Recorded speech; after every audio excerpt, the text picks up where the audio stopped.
आपण विवेक हा शब्द वापरतो. तर विवेक हा जीवनामध्ये किती महत्वाचा आहे. असं म्हटलं जाते की विवेकासारखं मूल्य दुसरं कोणतं नाही. तर आजच्या भागामध्ये जागर विवेकाचा पहिला भाग, यामध्ये आपण विवेक म्हणजे काय या संदर्भानं चर्चा करणार आहोत. विवेक समजून घेणार आहोत. योग्य अयोग्य, सत्य असत्य, चांगले वाईट हे समजणं, यातला फरक समजणं आणि आपण कोणती बाजू घेतली पाहिजे, कोणती घेतली नाही पाहिजे, हे कळणं सुद्धा विवेकाचं लक्षण आहे. आपल्यामध्ये जेव्हा विवेक जागृत होतो तेव्हा ज्ञानाचा उदय होतो. माहिती तर मिळतच राहते. जेव्हा विवेक जागृत होतो तेव्हा ज्ञानाचा उदय होतो. आत्मज्ञान प्राप्त झाले असे त्याला म्हणतात. ही मनाची एक उच्च अवस्था आहे. ही बुद्धीची, प्रज्ञेची उच्च अवस्था आहे. विवेकशील जगणं. लक्षात आलं काय? आणि ह्या विवेकाबद्दल अनेकांनी मतं सांगितले, ते पुढे बघूया. सत्य हे अंतिम वास्तव आहे, बरं का. आणि सत्य हे पुराव्याच्या आधारावर सिद्ध होत असते. विवेक सत्य असत्य यातील फरक ओळखण्याची क्षमता आहे. योग्य अयोग्य, सत्य असत्य, बरं वाईट यातला फरक ओळखून योग्य डिसिजन काय घ्यावं हे विवेकामुळे आपल्याला येत असते. तर विवेकामुळे सत्याचा देखील दर्जा सुधारतो. आणि विवेकशील माणूसच सत्याला समजून घेऊ शकतो. जो सत्याला समजून घेतो तोच विवेकशील होऊ शकतो. सत्याचा ज्याला कंटाळा, तो विवेकशील बनू शकत नाही. म्हणून सत्याचा आदर केल्याशिवाय विवेकाचा जन्म होत नाही असं म्हटलं जातं. तर हे विवेक समजून घेणं, त्याचे एक एक पैलू समजून घेणं खूप महत्वाचं आहे. एखादी प्रत्येकाला कृती करावं लागते, उक्ती करावी लागते. आणि या कृती आणि उक्ती करण्या अगोदर तुम्ही जर विवेकाला तुमच्या जागृत केलं, तुमच्या नैतिक आवाजाला जागृत केलं, बरोबर काय आहे, चूक काय आहे, करतो ते बरोबर आहे का, याची जाणीव करून घेतली आणि जाणीव करून दिली जात असताना ते लक्षात घेतलं जात असेल तर आपण विवेकाच्या दिशेनं आहोत. जर आपल्याला ज्या कृती आणि उक्ती करण्यामुळे पश्चाताप होणार असेल, ताप होणार असेल, ताप बाहेरून होतो, पश्चाताप आतून होतो, तर मग तो ताप कमीत कमी कसा करता येईल या दिशेनं विचार करून, साधक बाधक चर्चा करून योग्य ते निर्णय घेणं हे विवेकशील व्यक्तीचं लक्षण आहे. कधी कधी काय असते, रागाच्या भरात निर्णय घेतले जातात. हे अविवेकीपणाचं लक्षण आहे असं लोक म्हणतात. म्हणून कुठल्याही गोष्टीचा बरेच जण दुसऱ्यांच्या प्रतिक्रियेचा भाग म्हणून निर्णय घेतात.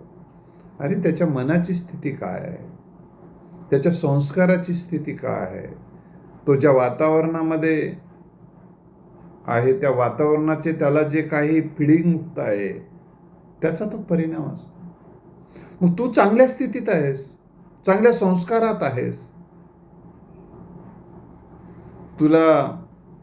तुझ्यामध्ये विवेक आहे, तुला चांगलं वंगळं कळते, वाईट चांगलं कळते, मग तू त्याच्यासारखं कसं काय जगणार आहेस. अविवेकी माणूस बेभान होऊन वागतो, बोलतो. त्याला परिस्थितीचं, व्यक्तीचं, वस्तुस्थितीचं, ज्ञानाचं, हिताचं भान राहत नाही. आणि विवेकशील माणूस परिस्थितीचे भान ठेवतो, पुढच्या व्यक्तीचं भान ठेवतो, हिताचं भान ठेवतो. आणि भान ठेवून जेव्हा निर्णय घेतात, भानावर राहून निर्णय घेणं हे विवेकी माणसाचं लक्षण आहे. आणि भान विसरून निर्णय घेणं हे अविवेकी माणसाचं लक्षण आहे. आता सारासार विचार करून निर्णय घेणं विवेकी माणसाचं लक्षण. सारासार विचार, परिणामाचा विचार. आणि परिणामाचा विचार लक्षात घेऊन योग्य विचार कोणता राहील ते निवड. निर्णय तर घ्यायचंच आहे. काही निर्णय तर आपल्याला घ्यावेच लागतात. आणि कधी कधी काही निर्णय न घेणे हा सुद्धा एक निर्णय असतो, हा विवेकशील माणसाला कळतो. योग्य मार्ग कोणता आपल्याला पुढे जाण्याचा. जीवनामध्ये यश संपादन करायचं आहे, सुख संपादन करायचं आहे, आनंद संपादन करायचं आहे, काही प्राप्ती करायचं, त्याचा विधायक आणि योग्य मार्ग निवडणं आणि त्या मार्गाला वर जाणं. काही जण म्हणतात त्या मार्ग जर कठीण असेल, कष्टदायी असेल, तर कष्टातच बेष्टत्व दडलेलं असते मित्रांनो. म्हणून योग्य मार्ग निवडण्याची प्रेरणा तुम्हाला विवेक देतो. अविवेक जागा झाला की माणूस वाईट मार्गाने जातो. एक मुलगा मी विचार केला की लोक भ्रष्टाचारानं मोठे होतात. आपण तरी काहीतरी धंदे करायचे भ्रष्टाचाराचे आणि मग मोठं व्हायचं असा विचार केला. पण त्याचे दुष्परिणामानं तो झोपला नाही. मग तो आईला तरी पण आपल्या विवेकाला मारून, अविवेकाला सोबत घेऊन दुष्क्रमाच्या मार्गातून पैसा कमवण्याचा निर्णय तो घेत होता. तेव्हा तो आईला म्हणाला की आता एक नवीन आपण करणार आहोत. त्यानं म्हणलं काहीही कर बेटा, पण ज्याच्यामुळे तू रात्रभर झोपला नाहीस ते करू नको गोष्ट. म्हणून ना विवेक तुमच्या आत असतोच, तुम्हाला सांगतोच. आणि विवेकशील निर्णय घ्यायचा असेल, विवेकपूर्ण जगायचं असेल तर भावनायुक्त जगा. भावपूर्णता असलीच पाहिजे आपल्या जगण्यामध्ये, संवेदनशीलता असलीच पाहिजे आपल्या जगण्यामध्ये. पण भावनेच्या आहारी न जाता निर्णय घेणं, शांत मनानं निर्णय घेणं, शांत मनानं बोलणं, वागणं हे विवेकामुळे शक्य होतं. आता सारासार विचार करा, सद्विवेक बुद्धी जागृत ठेवा, असं आपल्याला अनेकदा सांगितलं जातं. कोणीतरी काही सांगते, याचं जसं या कानातून ऐकते, या कानातून ऐकला की या तोंडातून बोलत राहते. तर त्यासाठी तसं न करता तो जो सांगतोय तुम्हाला, तर त्याचा सांगण्याचा उद्देश काय आहे, असा तो का सांगतोय तुम्हाला, हे एकदा समजून घेतलं पाहिजे. आपण काही समजून घेतलं नाही. आणि मग काही समजून उमजून न घेता जेव्हा निर्णय घेतले जातात ते नुकसानकारक, पश्चातापकारक आणि संबंध खराब करणारे असतात. लक्षात आलं. आणि मग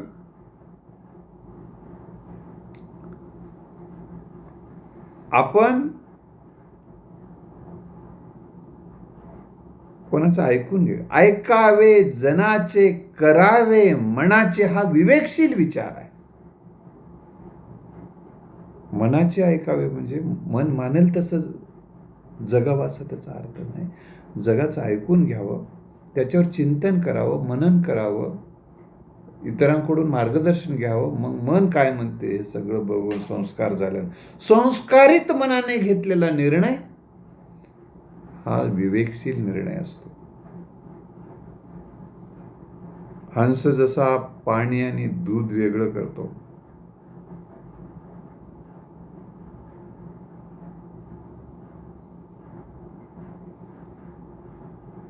दुधात जर पाणी टाकलं तर पाणी तो वेगळं करतो.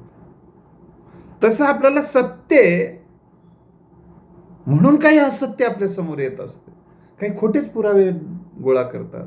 कोणाला तरी एखाद्या जोडपाला बाजूला उभं करतात आणि सांगतात, हे साक्षीदार उभे करतात, खोटे साक्षीदार उभे केला, खोटे पुरावे गोळा करतात.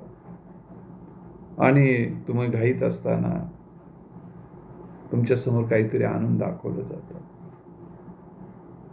तेव्हा तुम्ही त्याच्यावर ताबडतोब जर निर्णय घेत असाल तर तो पश्चातापकारक ठरतो. तर पुढे त्या माणसाचा उद्देश काय आहे हे समजून घ्या. आणि त्या पुराव्याची सत्यता तपासणं गरजेचं आहे. म्हणून म्हणतात बघा, पुराव्याची साक्षीदाराची सत्यता तपासण्याची गरज आहे. त्याचं कारणच हे आहे.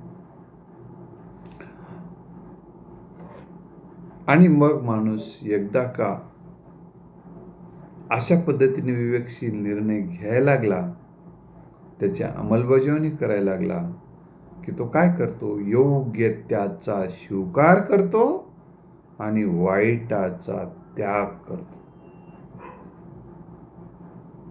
आणि तुम्हाला चांगलं टिकवायचं असेल तर वाईटाचा त्याग करावाच लागतो. पिकाचं संरक्षण करण्यासाठी तणाचं निर्मूलन करावं लागतं. ही गोष्ट लक्षात ठेवा. आणि मग सत्य विवेकाचा अतिशय महत्वाचा पैलू आहे, सत्यता. आणि हे सत्य तुम्हाला एकदा जर सत्य काय आहे लक्षात आलं, अस्थैर्य खूप प्रमाणात तुमच्या जीवनातलं निघून जाते. सत्य काय आहे? सत्य हे आहे की आपली क्षमता, आपलं कौशल्य, आपलं शहाणपण जे आहे त्या प्रमाणात आपण प्रामाणिकपणे काम करायचं, प्रामाणिकपणे योगदान द्यायचं. मग कुटुंबियाला असो, ऑफिसला असो, समाजाला असो, हे सगळं करून देखील त्याची उपकाराची फेड ही उपकारानेच होईल अशी अपेक्षा बाळगायची नाही. मग याचा अर्थ असा आहे की आपण कर्तव्य करायचं नाही का, कृतज्ञता बाळगत नाही म्हणून करायचं. कारण कर्तृत्वाने तुमची उंची वाढते, कृतज्ञतेने पुढच्याची उंची कमी होते. अनेक महापुरुषांनी अनंत उपकार केलेले आहेत, तरी लोक त्यांचं नाव घ्यायला सुद्धा विटाळ मानतात. हे अज्ञानी मूर्खतेचं लक्षण असतं. विवेकशील माणूस असं करत नाही. आणि मग आपलं ते बाब्या लोकाचं ते कार्ट ही मनोवृत्ती असणारी माणसाचं व्यक्तिमत्व समृद्ध समजलं जात नाही. सज्जन त्या माणसाला समजलं जात नाही, विवेकशील समजलं जात नाही. म्हणून जे योग्य आहे त्याला योग्य म्हणतो तो माणूस, असं जेव्हा लोक म्हणतात, तुमची पारख विवेकशील जगण्याची पारख विवेकशील लोक करतच असतात. फक्त तुम्हाला संयम ठेवावा लागतो. कारण खोटं गावभर फिरून येईपर्यंत सत्य पायात चप्पल घालते असं म्हणतात. असा त्याचा अर्थ. सत्य चप्पल घालेपर्यंत खोटं गावभर फिरून येते. म्हणजे खोट्याचा वेग गतीचा असतो, पण त्याचं आयुष्यही कमी असतं. गांजऱ्या गवत किती गतीने वाढलं तर वटवृक्षाची बराबरी ते करू शकत नाही, तसं विवेकाची बराबरी अविवेक करू शकत नाही. म्हणून आपलं लक्षात ठेवा, तसं हे एकांगी वागणं, एकांगी बोलणं हे सुसंस्कृत आणि समृद्ध आणि प्रभावशाली व्यक्तिमत्वाचं लक्षण नाही. म्हणून आपल्याला पुढची माणसं एकांगी वागतायत, प्रचारकी वागतायत, खोट्यालाही खरं म्हणतायत, खऱ्यालाही खोटं म्हणतायत, समजून उमजून वागत नाहीत, म्हणजे ते अविवेकी आहेत. आणि ते अविवेकी आहेत म्हणून तूही तसंच वागायला लागलास राजा, तर तूही अविवेकी होईल. ते खड्ड्यात जातील, तूही खड्ड्यात जाशील. म्हणून घोडं जसं नाचू लागलं तसं गाढव नाचू शकत नाही. आणि गाढवाचं बघणं ना, गाढव जसं ओरडू लागलं तसं तुम्ही ओरडायला लागला तर तुम्हाला लोक गाढव म्हणायला लागतात. म्हणून लक्षात ठेवा, चुकीच्या गोष्टीचं अनुकरण करू नका. तेव्हा तुम्हाला लक्षात येईल की विवेकाचं महत्व. अविवेकी विचाराला दूर सारल्याशिवाय जीवनामध्ये तुमच्या आनंदच निर्माण होणार नाही, समाधान निर्माण होणार नाही, सुख निर्माण होणार नाही. किती कमवावं, किती कमवू नये, कशाच्या नादी लागावं, कशाच्या नादी लागू नये, कशाला किती महत्व द्यावं, कशाला कमी महत्व द्यावं, ज्या गोष्टी तुम्हाला सांगतो की महत्व देण्याचा विषय निघाला म्हणून, जी गोष्ट महत्वपूर्ण आहे, जे तुमच्या ध्येयनिष्ठ आहे, जी कायदेशीर आहे, जी फायदेशीर आहे आणि ती करणं गरजेचे आहे, ती गोष्ट केली पाहिजे. पण ज्याचा काही जण तुमच्यावर नाराज होणार, त्यांच्या चुकीच्या लाभ तुम्ही प्रतिसाद दिला नाही तर, मग त्यांच्या नाराजीसाठी म्हणून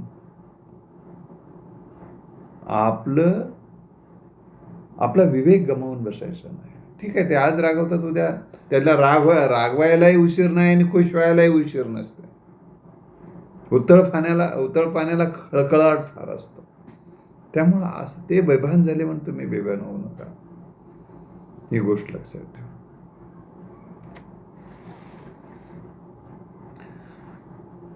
तर आणखीन एक गोष्ट अशी असते की संयमाचा उगम विवेकामुळेच येत असतो.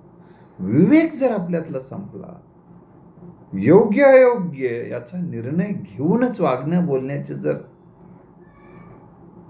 आपण ठरवलं नाही तर आपण असंयमी होतो.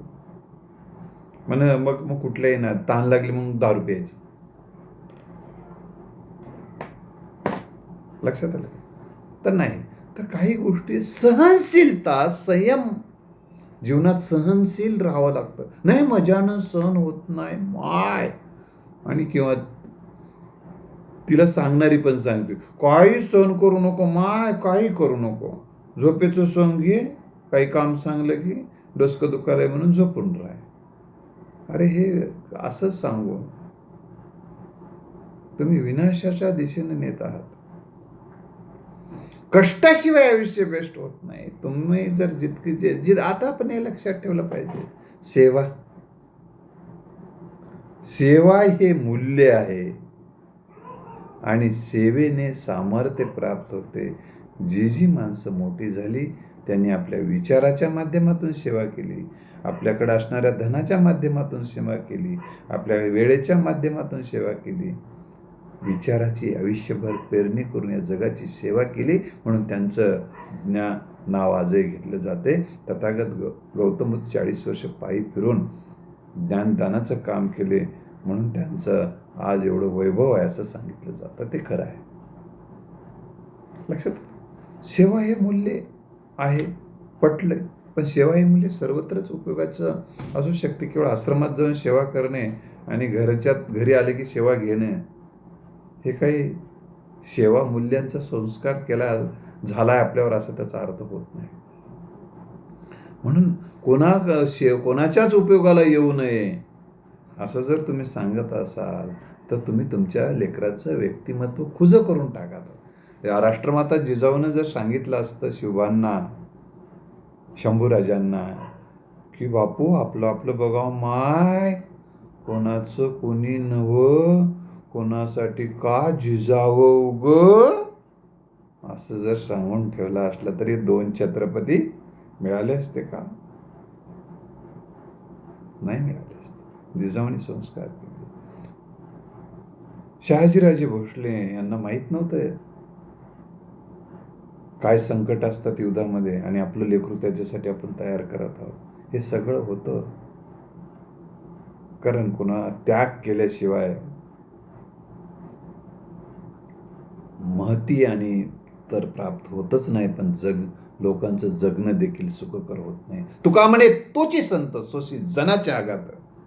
तुका म्हणे तोची संत सोशी जनाच्या आघात.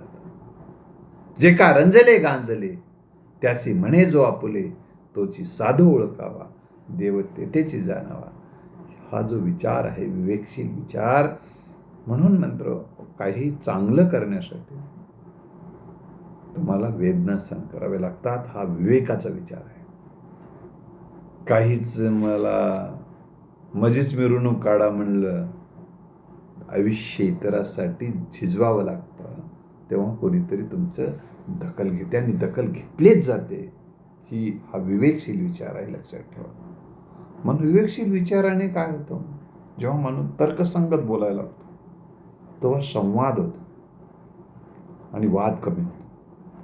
अरे ते दारू पिल्यासारखं बोलायला जाऊ दे, त्याला सोडून द्या म्हणतात बघा. नाही तर कारण विवेकशील माणूस हा तर्कसंगत बोलतो, योग्य बोलतो, न्याय बोलतो, सत्याच्या बाजूने बोलतो, परिस्थिती लक्षात घेऊन हिताचं बोलतो. आणि मग तेव्हा त्याच्यासोबत संवाद साधण्यामध्ये एक वेगळा आनंद होतो. आणि या संवादाने संबंध जसे चांगले होतात तसं विकासाला प्रारंभ होत असतो. म्हणून जीवनामध्ये बऱ्याच लोकांना संयम शिकवला जातो. कधी कधी काय असते, संकट आलं, अपमान झाला की माणसं बेभान होऊन कुठल्याही थराचा निर्णय घेतात. कोणाचा खून करणे किंवा एखाद्याचा राग आला घटस्फोट घेऊन टाकणे किंवा एखादी नोकरी सोडून देणे, असे टोकाचे निर्णय घेतात. ह्या टोकाचे निर्णय घेणे आणि पुन्हा पश्चाताप करत बसणे. ठीक आहे, तुम्हाला निर्णय घ्यायचा आहे ना,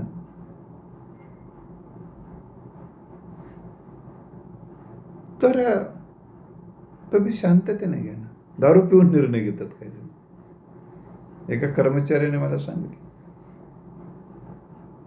रात्रीच दारू पिऊन मला फोन केला, उद्या VRS घ्यायला.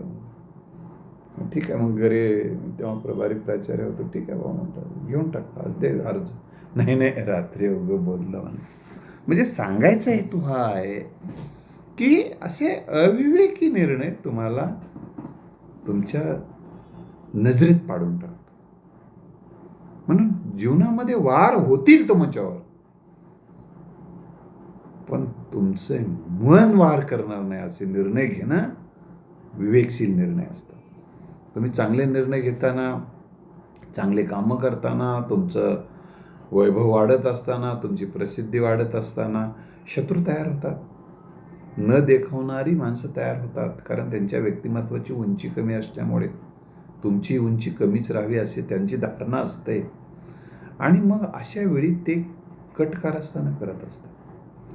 अशा वेळी त्यांच्या कटकारस्थानाला कसं हाताळायचं हे विवेकशील माणसानं योग्य पद्धतीने हाताळलं पाहिजे. आणि त्याचे कटकारस्थानाला कधी कधी तुम्हाला बळी पण पडावं लागतं. ठीक आहे, सोन्याचे तुकडे होतात, पण सोन्याचं मूल्य कमी होत नाही. सोन्याचे तुकडे होतात पण मूल्य कमी होत नाही. त्याचा अर्थ तुकडे तुकडे घेऊन जरी सोनाराकडे गेला तर त्या सोन्याचा भाव करत असताना किंवा त्याला ओळखत असताना हे सोनंच आहे म्हणून ओळखेल. ही गोष्ट लक्षात ठेवा. या अर्थानं घ्या. आणि शहाणपणे शहाणा माणूस आहे हा, असं जर तुमची प्रतिमा तयार व्हावी अशी वाटत असेल तर विवेक म्हणजे शहाणपण किंवा शहाणपण आणि विवेक एकाच नाण्याच्या दोन बाजू आहेत. विवेकशील माणसालाच शहाण म्हणतात. आणि शहाणा माणूस जर बनायचा असेल तर कृती आणि युक्ती आपली विवेकशील असली पाहिजे. आणि विवेकशील माणसाचं आणखीन एक लक्षण असते मित्रांनो, तो काळाचं देखील भान बाळगतो आणि विचारपूर्वक बोलतो. मग आता मला सांगा, कोणत्या तरी समाजानं 200 वर्षाखाली आपल्यावर अन्याय केलेला आहे. आज टोटल परिस्थिती बदललेली आहे, बहुतांश परिस्थिती बदललेली आहे. मग आजही त्या जातीला तसंच ट्रीट करणं बरोबर नाही. लक्षात आलं? बरं, ज्यानं केलंय ते जे व्यक्ती होते ते आज नाही. ते लक्षात आलं? आणि मग आपल्याला पण ठीक आहे, त्यांनी काय सांगावं, आपण काय घ्यावं हे आपल्या हातात आहे ना. एखाद्यानं आपल्या समोर काही आणून ठेवलं म्हणून आपण ते काही प्राशन थोडंच करतो. पण हा समाज असा समाजामध्ये विवेक जागृत करावा लागते. यासाठी विवेक जागरणाची मोहीम आपल्याला सादर करावी. त्यासाठी प्रबोधनाची प्रक्रिया गतिमानतेनं करणं गरजेचं आहे. आणि प्रबोधन करा पण शिव्याशाप, पामोळे किंवा हा समूह म्हणजे किंवा ही माणसं म्हणजेच अशी सगळीच तशी नसतात. हा विवेक आहे. म्हणून महापुरुषांनी जेव्हा निर्णय, त्या महापुरुषांचे चरित्र आणि आत्मचरित्र वाचल्यानंतर लक्षात ठेवा, आपल्याला काही गोष्टीचा उदय होतो, त्या विवेक जागृत होतो आपला. बघा, ज्या समाजानं विरोध केला म्हणून त्या समाजाला शिकवायचं थांबलं का महात्मा फुले यांनी? कारण जेव्हा शाळा काढल्या तेव्हा असं म्हटलं का की तुमचे लोक मला लय त्रास द्यायले बाबा, आमच्या शाळेत तुम्ही येऊ नका असं म्हटलं नाही. कारण हे लक्षात ठेवलं पाहिजे, हा जो विरोध करतायत त्या विरोधामागं अज्ञान आहे, या विरोधामागं गैरसमज आहे, या विरोधामागे क्षुल्लक स्वार्थ आहे. म्हणून ही माणसं अज्ञानी आहेत. ते जरी स्वतःला ज्ञानाचे शिखर समजत असले तरी, त्या ज्या गोष्टीला ते धर्म समजत असले तरी ते अधर्म आहे, ही गोष्ट आपण लक्षात ठेवली पाहिजे. म्हणून ते कोणत्याही पेहरावानं येत असले तरी तुकोबारायांनी त्यांना ढोंगी म्हटलेलं आहे. तर त्यामुळं अशा व्यक्तींना आपण क्षमा केली पाहिजे. आणि हा महापुरुषांच्या जीवनामधला विवेक असतो. म्हणून ते कुण्याही जीवाचा न घडो मत्सर या न्यायाने ते जीवनामध्ये जगत असतात. म्हणून जे समाज त्यांच्यावर वार केलेला त्यांच्याकडे मग पुष्पहार घेऊन जातोच. म्हणून ती मग माणसं मोठी होतात. मग सगळ्या समाजातली माणसं मग त्यांना मानतात. मग लक्षात ठेवलं पाहिजे. तर ह्या सगळ्या गोष्टी पुन्हा कधीतरी मी सांगणारच आहे. जीवनामध्ये विवेक जर तुम्हाला जीवनात यावा असं वाटत असेल तर थोडंसं वैराग्य जीवनात असावं. कारण लोभी, कमालीचा स्वार्थी, आपमतलबी माणूस विवेकशील जगू शकत नाही, विवेकशील होऊ शकत नाही. कारण त्याला त्या शुद्ध म्हणून क्षुल्लक माणसाला आवडतात. म्हणून ह्या गोष्टी, वैराग्य खूप महत्त्वाचे. आणि वैराग्याशिवाय ज्ञानाचा उदय होत नाही यामुळे म्हणतात. आणि वैराग्याशिवाय विवेकाचा उदय होत नाही असं म्हणतात. ते याच कारणाने. आणि मग विवेक एकदा आपण स्वीकारला, जसं एकदा अंधाऱ्या रूममध्ये उजेड आणला की जसा तिथला अंधार आपोआप दूर होतो, तसा एकदा आपण विवेकानं जगायचं ठरवलं तर जीवनातला अविवेक दूर होतो. म्हणून विवेकाच्या अंगी कल्याणकारी, आनंदमय जीवन दडलेलं आहे.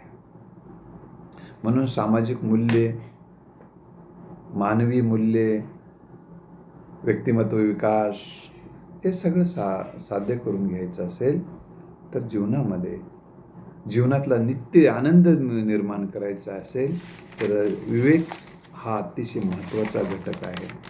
आणि या ठिकाणी मला एक वचन संत ज्ञानेश्वर महाराजांचं आहे मी अविवेकाची काजळी, मी अविवेकाची काजळी फेडोनी विवेक दीप उजळी, ते योगिया पाहे दिवाळी निरंतर.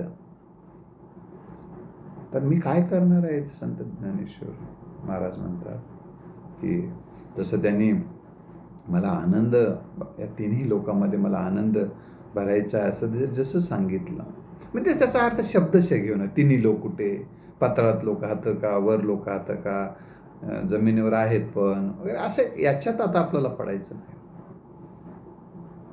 त्याचा मिनिंग आपण पुन्हा कधीतरी समजून घेऊ. पण मला आज मला एवढंच सांगायचं आहे की जेव्हा कवी बोलतो, ते तर कविराज होते, जेव्हा कवी बोलतो त्या कवींचा शब्दशः अर्थ घ्यायचा नसतो, मतितार्थ, व्यंग्यार्थ, लक्षणार्थानं ते समजून घ्यावं लागतं. त्यांचा अर्थ त्यांचा असं म्हणायचं आहे, हे काजळी काय असते तर अविवेकाचा जो अंधकार आहे, अविवेकाचं जे दुष्परिणाम आहे, हे अविवेक रूपी अंधाराला बाजूला करतो आणि विवेक दीपानं, विवेकाचा दीप जेव्हा मी जागृत करतो, असं संत ज्ञानेश्वर महाराज म्हणतात लोकांमधला, आणि मग ते योगी आप आहे. मग जेव्हा आपल्या जीवनातला विवेक जागृत होतो मित्रांनो, विवेक हा सत्यनिष्ठ आहे, विवेक हा प्रामाणिक आहे, विवेक हा हितकारक आहे, विवेक हा क्षमाशील असतो, विवेक हा शांतीपूर्ण असतो, विवेक हा मानवी मूल्यांचा आधारस्तंभ असतो, आणि विवेक हेच माझे एक मानवी मूल्य पण आहे. तर हे जर एकदा मूल्यांचा उदयात आला, आपल्या आत आला, आणि अविवेक बाजूला गेला, तर नित्य दिवाळी आहे, म्हणजे नित्य आनंद आहे, सुख समाधान आहे, असा त्याचा विचार आहे. तर मित्र, या ठिकाणी विवेकाच्या अनुषंगानं पुढच्या भागामध्ये काही एक महत्त्वाचे पैलू आपण बघणार आहोत. धन्यवाद. हा व्हिडिओ आपल्याला जर आवडला तर इतरांना पाठवून सहकार्य करावे अशी विनंती करून थांबतो. जय हिंद.